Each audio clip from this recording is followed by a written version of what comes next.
ಕಣ್ಣಿಗೆ ಕಾಣುವುದಿಲ್ಲ, ಆದರೆ ಅನುಭವಿಸಬಹುದು.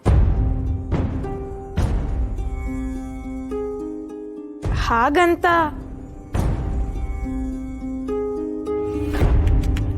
ಗಾಳಿಯೇ ಇಲ್ಲ ಅಂತ ಹೇಳ್ತೀರಾ?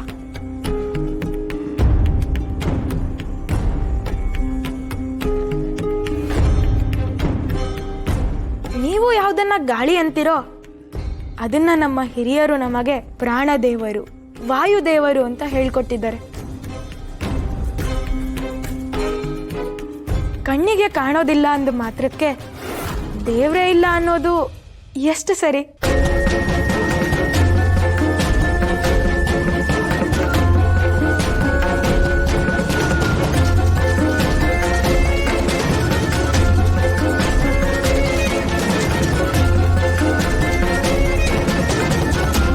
ವೆಂಕಟನಾಥ,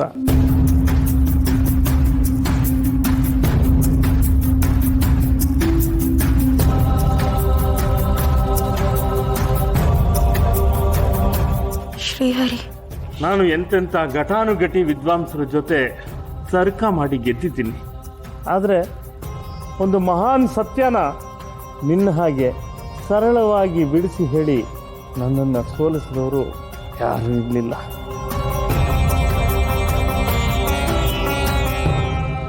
ಇಷ್ಟು ಸಣ್ಣ ವಯಸ್ಸಿಗೆ ಎಂಥ ಅಗಾಧ ಪ್ರತಿಭೆನಪ್ಪ ನಿಂದು. ನೀನು ಸಾಮಾನ್ಯನಲ್ಲ, ಅಪ್ರತಿಮ ಅಪ್ರತಿಮ. ಗುರುಗಳು ನನ್ನನ್ನು ಮನ್ನಿಸಬೇಕು.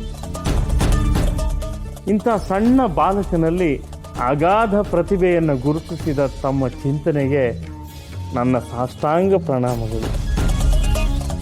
ಇಂತಹ ಜ್ಞಾನಶೀಲ ಬಾಲಕನನ್ನು ಪಡೆದ ಈ ಮಠ ಮುಂದೆ ಜಗದ್ವಿಖ್ಯಾತಿಯಾಗುವುದರಲ್ಲಿ ಯಾವುದೇ ಸಂಶಯವಿಲ್ಲ.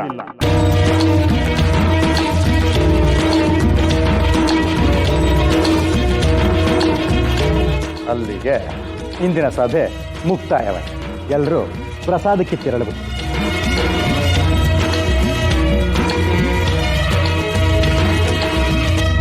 ಶ್ರೀಹರಿ. ಪಂಡಿತ್ರೆ, ದಯಮಾಡಿ.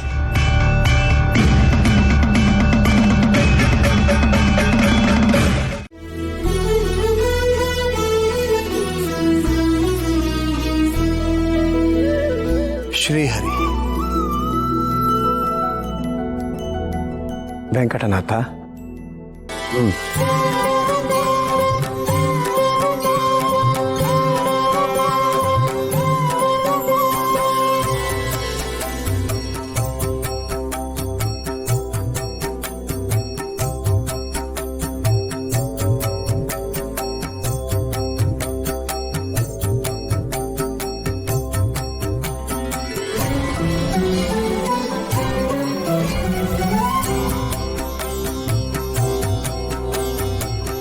ನಮ್ಮ ಹತ್ರ ಏನೋ ಕೇಳೋಣ ಅಂತ ಬಂದೆ, ಆದರೆ ಈಗ ಮಾತೇ ಹೊರಡ್ತಿಲ್ಲ.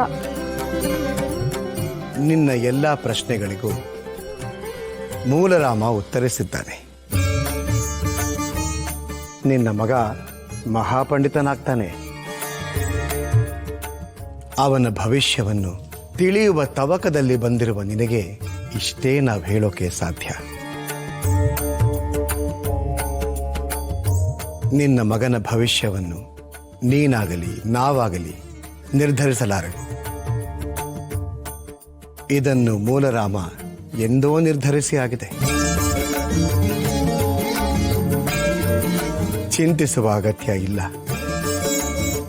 ತಿಮ್ಮಣ್ಣನ ನಡವಳಿಕೆಯಿಂದ ನಿನಗೆ ಅನುಮಾನ ಬಂದಿರಬಹುದು, ಆದರೆ ಅನುಮಾನ ಪಡುವಂಥದ್ದು ಏನೂ ನಡೆದಿಲ್ಲ. ತಿಮ್ಮಣ್ಣನಿಗೆ ಎಲ್ಲ ವಿವರಿಸಿದೆ.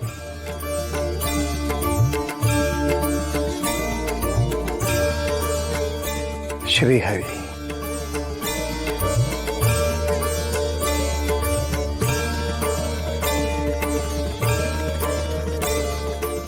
ತಿಮ್ಮಣ್ಣ, ನಾನು ಹಿಂದೆ ಹೇಳಿದಂತೆ ನಿನ್ನ ಮಗ ವೆಂಕಟನಾಥನನ್ನ ಚೆನ್ನಾಗಿ ತಯಾರು ಮಾಡಿದ್ಯಾ?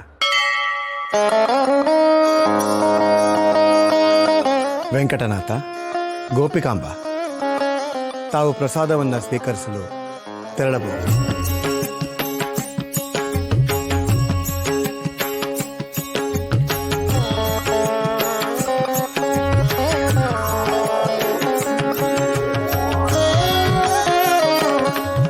ಗುರುಗಳೇ, ಕೋಪಿಗೆ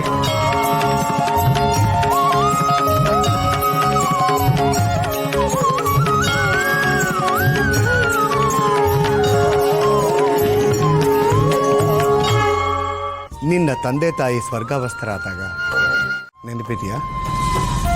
ಹರಿನಾಮ ಸ್ಮರಣೆಯಿಂದ ಮಾಗುತ್ತಾ ಮಾಗುತ್ತಾ ಒಣತೆಂಗಾಗಬೇಕು. ವ್ಯಾಮೋಹಗಳನ್ನು ಸುಲಿದು ಬದಿಗಿಟ್ರೆ ಫಲವಾಗಿ ಶ್ರೀಹರಿಗೆ ನೈವೇದ್ಯವಾಗ್ತಿದೆ. ನೆನಪಿದೆ ಗುರುಗಳೇ. ನೀನೀಗ 4ನೇ ಹಂತದಲ್ಲಿದ್ದೀಯ. ಆದಷ್ಟು ಬೇಗ ನಿನ್ನ ಕರ್ತವ್ಯಗಳನ್ನು ಪೂರ್ಣಗೊಳಿಸು. ಮೂಲ ರಾಮನ ಹೃದಯ ಗರ್ಭ ಸೇರಲು ನಿನಗುಳಿದಿರುವುದು ಇನ್ನು ಕೆಲವೇ ದಿನಗಳು. ಹರಿಜ್ಞಾನದಲ್ಲಿ ತೊಡಗಿದರೆ ಈ ಕೊಬ್ಬರಿಯ ಹಾಗೆ ಪ್ರಸಾದವೂ ಆಗ್ತಿದೆ. ಶ್ರೀಹರಿಯ ನೆರೆ ಮನವೇ ಚಿಂತೆಯನ್ನು ಬಿಟ್ಟು ಅಂತಕನ ದೂತರಿಗೆ ಕಿಂಚಿತ್ತು ದಯವಿಲ್ಲ. ಶ್ರೀಹರಿಯ ನೆರೆ ಮನವೇ ಚಿಂತೆಯನ್ನು